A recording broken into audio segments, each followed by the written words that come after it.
आज के हमारे इस वीडियो में हम आपके लिए एक नन्ही सी चिड़िया के शिवरात्रि व्रत की कहानी लेकर आए हैं।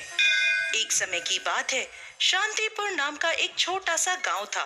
उस गांव में एक सेठ और सेठानी रहते थे। सेठ और सेठानी बहुत धनी थे, परंतु दोनों कभी भी कोई भी पूजा पाठ, दान पुण्य आदि भगवत भक्ति के कार्य नहीं करते थे। एक समय एक नन्ही सी चिड़िया दूर से उड़ती हुई घोंसला बनाने की जगह की तलाश में सेठ सेठानी के आंगन में आ पहुंची।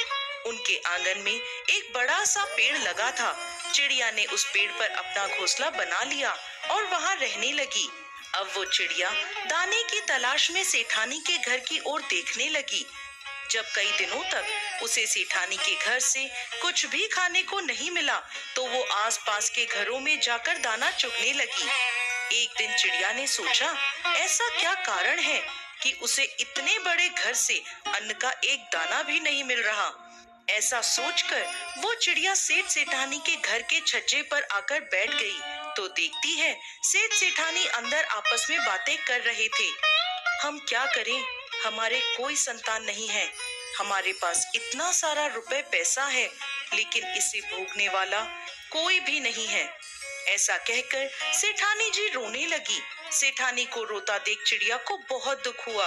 अब चिड़िया रोज सेठ जी के घर के छज्जे पर जाकर बैठ जाती और उनकी बातें सुनती। सेठ और सेठानी संतान की कामना से बहुत तड़प रहे हैं।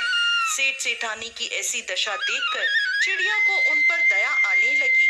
बिना बच्चों का जीवन निरर्थक है। निसंतान औरत बहुत दुखी रहती है। मुझे कुछ ऐसा करना चाहिए जिससे सेठानी जी को संतान प्राप्ति हो जाए। एक दिन वो चिड़िया मंदिर के आंगन में दाना चुग रही थी। तभी उसने पुजारी जी को कहते हुए सुना, फागुन का महीना शुरू हो गया है। कृष्ण पक्ष की चतुर्थी को महाशिवरात्रि का पर्व है। इस दिन भोलेनाथ की सच्ची भक्ति करने से प्रभु प्रसन्न होते हैं और सभी मनोकामनाएं पूर्ण करते हैं। पंडित जी की ऐसी बात सुनकर चिड़िया ने निश्चय कर लिया कि वो सेठानी के संतान प्राप्ति के लिए भोलेनाथ से प्रार्थना करेगी। ऐसा सोचकर चिड़िया ने वहां से उड़ान भरी। छोटी सी चिड़िया भूखी प्यासी कई दिनों की यात्रा करती रही और आखिरकार कैलाश पर्वत पर पहुंच गई। कैलाश पर महादेव और माता पार्वती को देखते ही नन्ही सी चिड़िया गिरकर बेहोश हो गई। माता पार्वती ने चिड़िया को अपने हाथों में उठाया और कहने लगी, चिड़िया, तुम्हें क्या परेशानी है? तुम यहाँ कैलाश पर कैसे आई? चिड़िया बोली, माता, मैं एक छोटे से गांव में रहती हूँ, जहाँ एक सेठ और सेठानी रहते हैं, जो निसंतान होने के कारण बहुत दुखी रहते हैं। मैं उस सेठानी को संतान के लिए तड़पता हुआ नहीं देख सकती।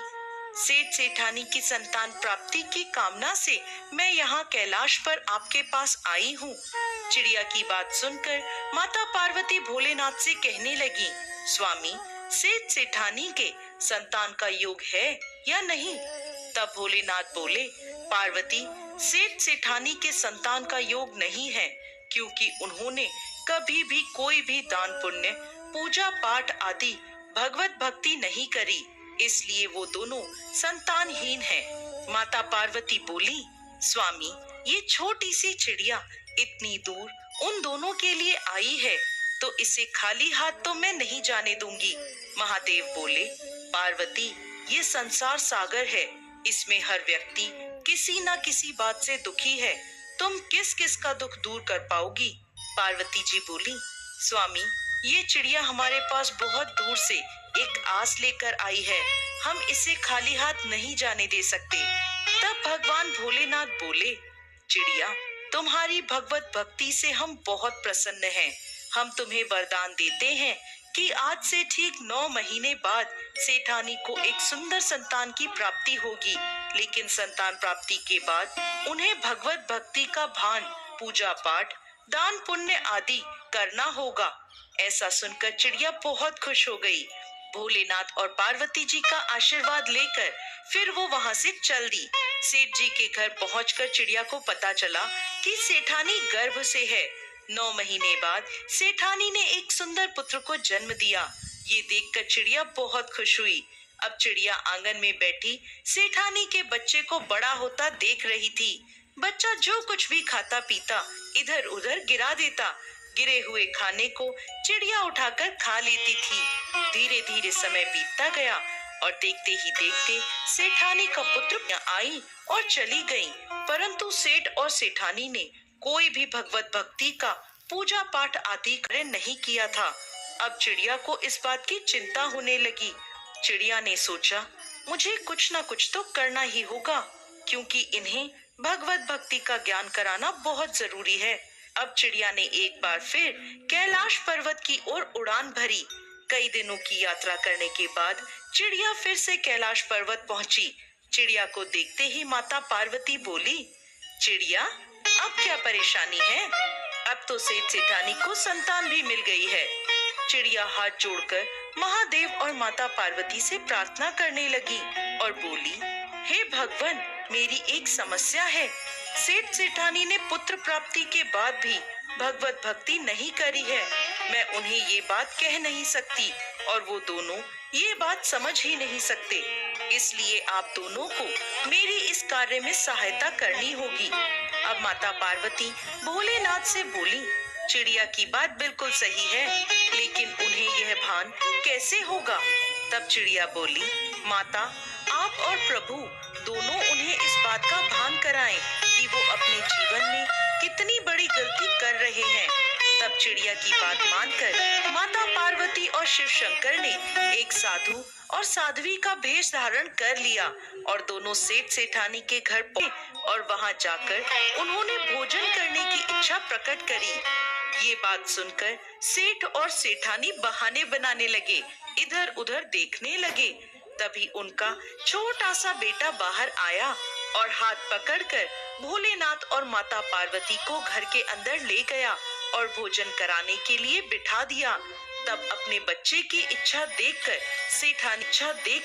सेठानी ने भोलेनाथ और माता पार्वती को भोजन कराया। तब वह बालक भी उनको भोजन कराने लगा। भोजन करने के बाद जब माता पार्वती और भोलेनाथ जाने लगे तो सेठ सेठानी बोले, हमसे यदि कोई गलती हो गई हो तो हमें क्षमा कीजिएगा। इस पर वह बोले, गलती तो तुम बहुत बड़ी कर रहे हो। ऐसा सुनकर सेठ सेठानी घबरा गए और बोले, साधु बाबा, हमें बताइए कि हमारी क्या गलती है, हमें क्या करना चाहिए? तब साधु बने भोलेनाथ बोले, तुम क्या समझते हो कि तुम्हारे नसीब में यह पुत्र था? ये तो एक चिड़िया की भक्ति के परिणाम स्वरूप तुम्हें प्राप्त हुआ है। उस चिड़िया ने तुम्हें संतान सुख तो दिलवा दिया, लेकिन भगवत भक्ति का लगाव तुम्हारा नहीं लगा सकी। आज से तुम दोनों पूजा पाठ, दान पुण्य आदि करो, गरीबों को भोजन कराओ, भगवत भक्ति में अपना मन लगाओ, जिससे तुम्हारे पुत्र को लंबी आयु प्राप्त होगी। यह सुनकर सेठ और सेठानी को बहुत पछतावा हुआ। अब उन दोनों के मन में भगवत भक्ति की लौ जल चुकी थी। वो दोनों खूब पूजा पाठ करने लगे और प्रभु का गुणगान करने लगे। फिर से एक बार जब फागुन मास की महाशिवरात्रि आई तो दोनों पति पत्नी ने शिवरात्रि का व्रत किया। पूरे विधि विधान से भोलेनाथ की पूजा करी और उनका आशीर्वाद प्राप्त किया। जय भोलेनाथ, जय माता पार्वती।